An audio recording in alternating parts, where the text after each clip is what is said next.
These niggas try to take me down, but I'm on my way up. Yeah, I'm on my way up. Alright guys, so the reason we are back and we look like yesterday is because we felt it was very important and we needed to get back to get you guys some vital information. So we are going to pick up where the last video left off and we are going to finish it up. So we were talking about the pros and cons of keto. And so we just wanted to finish out the pros by saying that a very reliable source that we trust and we advise you to follow is Dr. Eric Berg. We'll have it go across the screen here, but make sure that you go to Instagram and YouTube to follow Dr. Eric Berg because he gives us a lot of vital information. Super duper helpful. Super dope. He is somebody that you can use and you can refer to if you ever feel like you need new information or if you get stuck in a rut or you're trying to figure something out why something is not working for you. Dr. Eric Berg is a very reliable source. So just make sure that you reference our previous video for sure in regards to the pros of keto. And so we are going to segue into the cons of keto. There are not a lot of them, but there are a few things that we want to point out. There are some. So Marquita's going to take the lead. Yo, so here's the game. When it comes to the cons of keto, one of my biggest things about keto is you have a choice to make. And it's not just about your lifestyle change. It's not just about the food that you choose to eat. But you have so many different levels or segments or options. Or ways of doing keto. So one of the biggest things is whether you choose to do a healthy keto lifestyle or whether you choose to do a lazy keto lifestyle. We do healthy, but we're going to talk about health though. So those are the cons. So to make a long story short, healthy keto is for real not forgetting about your greens, not forgetting about your veggies. While all veggies is not keto friendly, veggies are still a very important source. That's when it comes to your carbs should come from. You have got to understand when we talk about cauliflower, when we talk about broccoli, they do have carbs in it, but they are healthy carbs. They're not carbs that will easily, once they break down into your body, turn into the sugar. It is the extra carbs that you get out of everything else that turns into that sugar. So you definitely got to keep that in mind. Now let's talk about lazy keto. Lazy keto is just one of those things where people be like, any kind of butter, all the meats, any kind of butter, all the meats, and the macros. Let's just go with, like, in real life, you definitely got to be mindful. Do your research. It's important. It's vital. Do your research. Do your research. There is a healthy way, and that's why a lot of people always is so quick to say, yeah, this ain't healthy, this ain't this. You have a lazy way and you have a healthy way. Choose wisely. Yes, do the healthy way. That's what we recommend. Absolutely. So Shayna, what do you consider one of your biggest cons about keto? One of my biggest cons about keto is being completely honest, is that while there are a lot of foods that you can eat in order to enjoy life and not feel so restricted, for me, I come from a background where I used to count calories very strictly, and that's how I lived my life. So a con would be that I can no longer just count calories and think that's okay. Because I can say, for example, for me, I try right now, I'm eating around 1,400 calories a day. That's staying within my macros.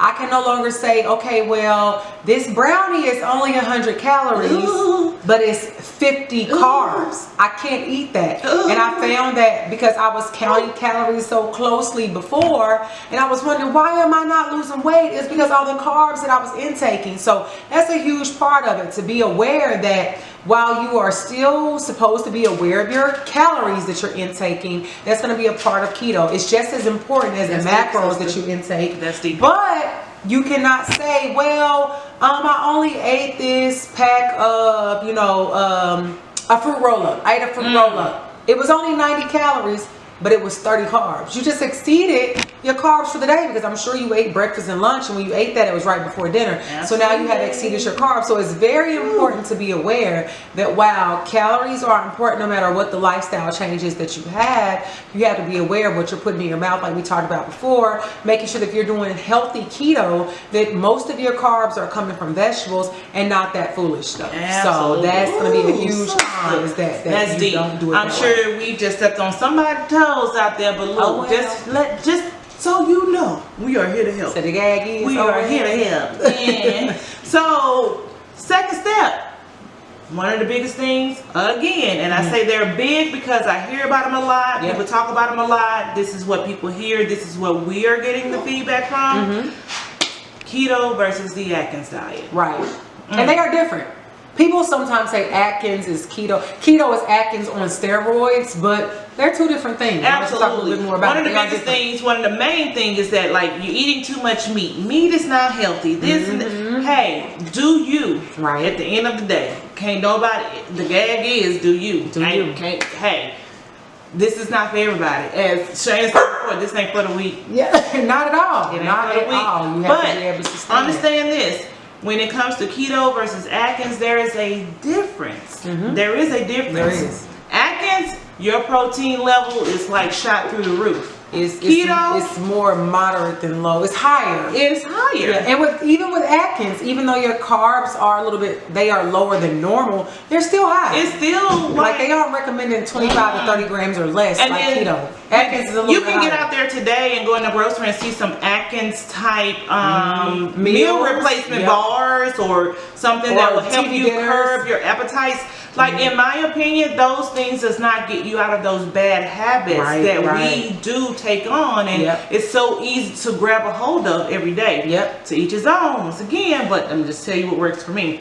I've never been driven to any of those because even if you look at it like that front of that label, it's eye-catching for a reason. It looks good. It says 300 calories. It is eye-catching for a reason. It's about 75 carbs, and that's the difference with Atkins. Absolutely. Is that Atkins is a lower carb diet, but it's not a low carb lifestyle change like keto. Right. And so whereas keto is like 30 grams or less, Atkins is going to be a little bit higher than that. Keto, most times your protein is going to be 70 to about 110. Atkins is going to be much higher than that. And then your fats, I don't even know if they track like really what the fats are, because Atkins focus is carbs. So the thing is, the Atkins versus keto, I would say go with keto. Do your research if that's what you choose to do. Please to do that. Like just you can't compare the two because there is a difference. They are different. But you got to understand and find your time to do the research to understand the difference. Absolutely. But going into the very last thing, which is one of the most important things to me, this is one of the things that helped me through my journey. I am still continuously going. Again, I will make this a staple note. This is the longest I have ever been on a weight loss journey, and I have chosen already to make it a lifestyle change. Right. Your support system, the people that you keep around you. You're going to have so many people that is going to be so ready to say, oh, that ain't healthy, oh, this is junk, and that's the con we're talking about, the con that you can have people that are against you, that don't understand it, have not done their research. They think that you're just eating butter and bacon every day. Right. Because they don't understand the diet. So the con is knowing that you have to have a support system in place, because if you don't, those opinions and those thoughts of people that are uneducated can deter you from the goals that you have at hand. Absolutely. But not understanding that there's a healthy way to meet that, rather than saying like, oh, this is what I heard, this is what I see, this. No, do your own research. I will not be here in front of you to try and tell you about anything that could take you out tomorrow. Be your own advocate. Increase your cholesterol and be like, oh, like it's serious. If it wasn't working, if it wasn't working, if it wasn't the right thing. Like at the end of the day, y'all, for real, at the end of the day, we cannot tell y'all, we cannot express it enough. Do your own research. I don't care what route you take. If it's different from anybody else's mindset, guess what? They're going to find something wrong with it. They're definitely going to find something wrong with it. We're going to look at from the glass half empty versus half full. There's always going to be somebody that has something negative to say about keto. But what I look at it like is we eat better with keto, but nobody says anything if I'm deciding to eat McDonald's and supersize it every day. Other than let me get a piece. Or fast food. Nobody says anything about that. But you have so much to say about keto. So let me get one of them fries. It's very important that the support system and what you intake, what you allow people around you to say, is going to play a part in that. So you sometimes have to be aware. It definitely plays a part. It plays an important part to just not let people know what you're doing until they see that success. At least when me and Donnie had started, it was for real, like one of those, we ain't gonna tell nobody what we're doing. We have started and stopped so many times. Let's just see and make sure that it works. Yep, the only somebody that seen the difference was this clown, and then she just jumped on board. Man, what y'all doing? I'm so glad to have her a part of it because she pushes me, I pushes her. Absolutely. We make weekly goals, dude. It is real. Y'all just know your support system means a ton. Your support system. But at the end of the day, do your research. Please, please, please. Absolutely. Do your research. Absolutely. So in closing, we'll say make sure you watch video number 1 for the pros, the ways that you can win with keto. And with the cons, just recognize that you want to make sure you're doing healthy keto and not lazy keto. That you are aware there's a difference between keto and the Atkins diet, and making sure that you have a strong support system. It's going to be your journey, it's your life, it's your experience. Of course, we do recommend that you get a doctor's approval if you have health issues, or if you're a little bit older or unsure about the diet. It's okay to get a first, second, or third opinion, but just recognize that when it comes to the keto diet, that everybody's not going to be a believer, everybody's not going to understand it. It is your journey, and it is up to you to make it your own. So make sure you watch both videos, both of them, and subscribe. Like, share, subscribe. And that's all we got. Okay, bye. These niggas try to take me down.